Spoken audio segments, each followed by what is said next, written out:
Matthew chapter 24 verse 1 and 2. Jesus left the temple and was going away, when his disciples came to point out to him the buildings of the temple. But he answered them, "You see all these, do you not?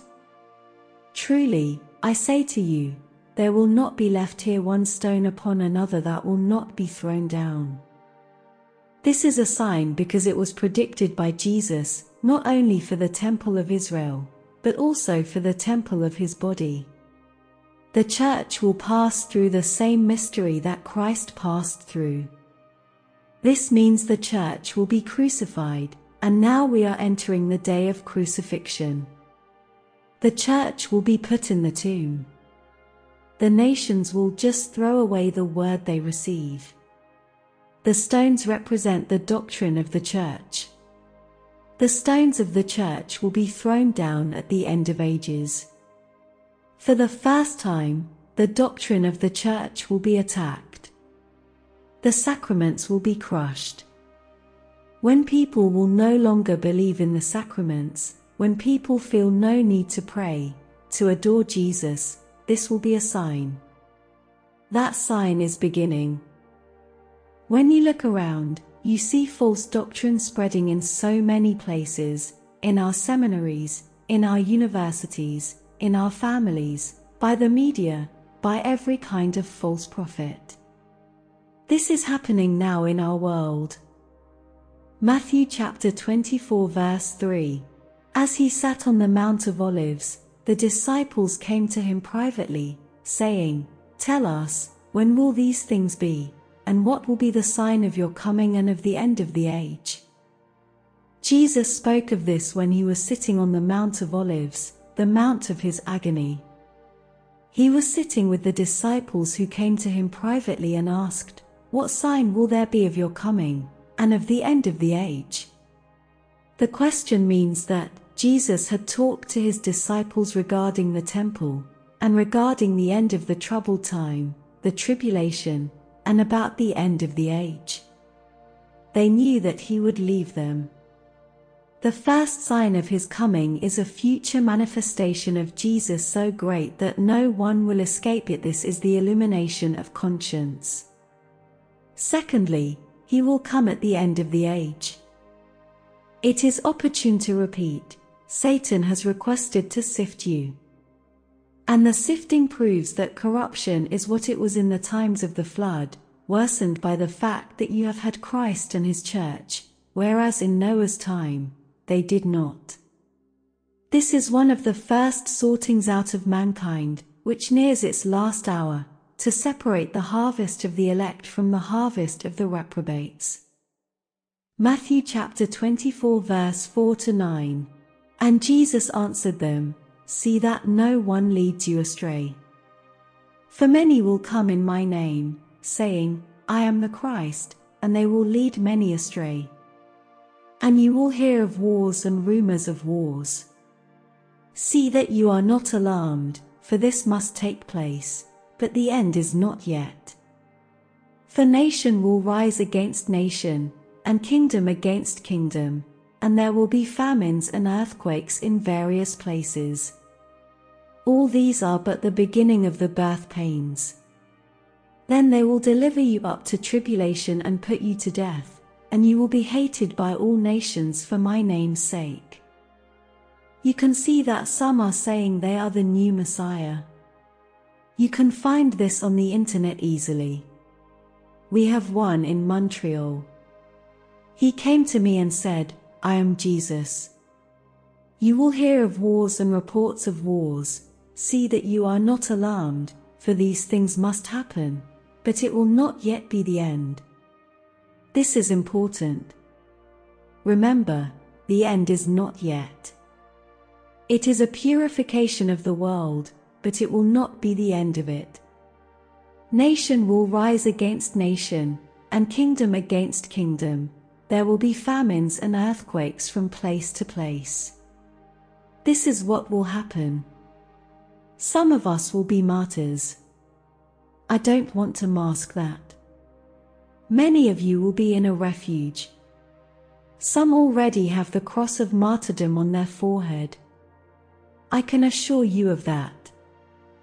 Yes, some will be martyrs, but when we know we are martyrs it is so joyful. You know, you will feel nothing.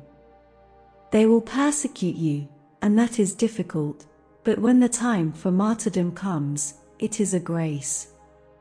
This grace makes you able to profess the Lord and be able to be faithful in a joyful manner, because the Lord desensitizes you in the moment of martyrdom. It is a great grace. Saint Polycarp thanked God aloud, as he died professing the faith. Matthew chapter 24 verse 10-12. And then many will fall away and betray one another and hate one another. And many false prophets will arise and lead many astray. And because lawlessness will be increased, the love of many will grow cold. Because of the increase in lawlessness, love will grow cold. Attention to others, to the little ones, the ones who are in need, the ones who are not as complete as the ideal image of man and woman, those who have infirmities and deformities, we don't want them anymore. We have all the methodologies to kill them, to eliminate them. The laws have become cold, and cold is a sign of Satan. Satan burns in hell, and in hell, it's hot. But when he is on earth, he prefers the cold. That is why when the devil arrives, you feel the cold of the darkness. Matthew chapter 24 verse 13-15. But the one who endures to the end will be saved. And this gospel of the kingdom will be proclaimed throughout the whole world as a testimony to all nations, and then the end will come. So when you see the abomination of desolation spoken of by the prophet Daniel, standing in the holy place, let the reader understand. The Antichrist is in the hierarchy of the church now. Since the church began, his great desire has been to sit on the chair of Peter. The devil will rejoice for a time. The Antichrist will be the one who appears and rules as the savior of the world. He will have 3 heads, a religious head, a false pope, a political head, and a financial head.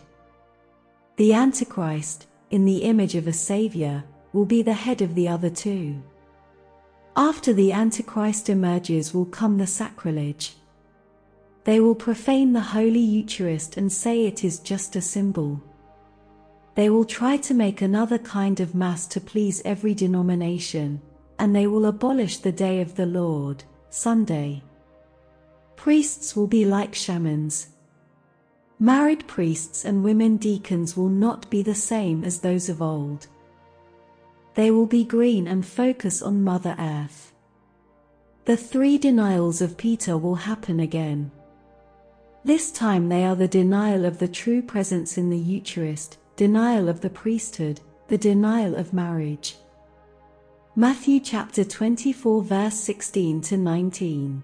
Then let those who are in Judea flee to the mountains. Let the one who is on the housetop not go down to take what is in his house, and let the one who is in the field not turn back to take his cloak. And alas for women who are pregnant and for those who are nursing infants in those days. When the time comes to go to a refuge, follow the flame in front of you. Don't look back. Follow the flame. Do it. Don't worry about your son, your daughter, your family. Everyone marked with the cross will have a flame, will have an angel. When you look back, you have no more confidence in him. It will not be your concern to grab everyone around you anymore.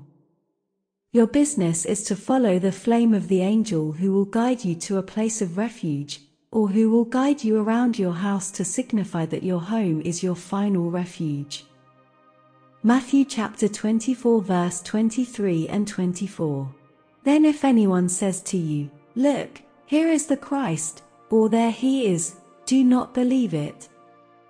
For false Christs and false prophets will arise and perform great signs and wonders, so as to lead astray, if possible, even the elect. This is important. If anyone says to you, "Look, there he is," do not believe it. Satan will appear and produce great signs and omens to lead astray, if possible, even the elect. The demon can do some great signs. He can elevate a person from the ground. When I do exorcisms, I see this often. It is not a big deal for me, levitation. He can imitate the stigmata, as well. He can imitate an apparition of the Virgin Mary. 13 other apparitions were occurring at the same time as Our Lady's Fatima apparition, and the church had to discern them. When the devil imitates God, something will not be beautiful. He cannot make things perfect. He can animate and make the dead walk because he replaces the soul of the body. But he cannot do this for more than 2 days because the body starts to smell.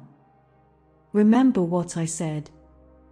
The devil does not have the power to create. He does not have the power to recreate. So, he can walk with a dead body only for a short time. The devil's possessed people make things like that happen. So, yes, he tries to imitate Jesus by performing every kind of sign. You will know that these things are not from the Lord because the result will not be for long. It will always be short. And this is important. You will see many things on the television. The primary thing that the devil likes a lot is to be on shows. He's proud, so he will give signs so make people say, "Have you seen this? Have you seen that?" Don't look and feed his pride. He was one of the most beautiful angels in heaven. He received the greatest gifts ever given to an angel by the Father. He used these gifts to manipulate and destroy other angels with him. 1/3 followed him into hell. Matthew chapter 24 verse 25 to 27. See, I have told you beforehand. So, if they say to you, "Look, he is in the wilderness," do not go out. If they say, "Look, he is in the inner rooms," do not believe it. For as the lightning comes from the east and shines as far as the west, so will be the coming of the Son of Man. For about 3.5 years, I know that Jesus will shorten this time because of the intercession of his mother. People will be in refuges. Then will come the 3 days of darkness followed by the glorious era of peace when Jesus will be felt in every human heart.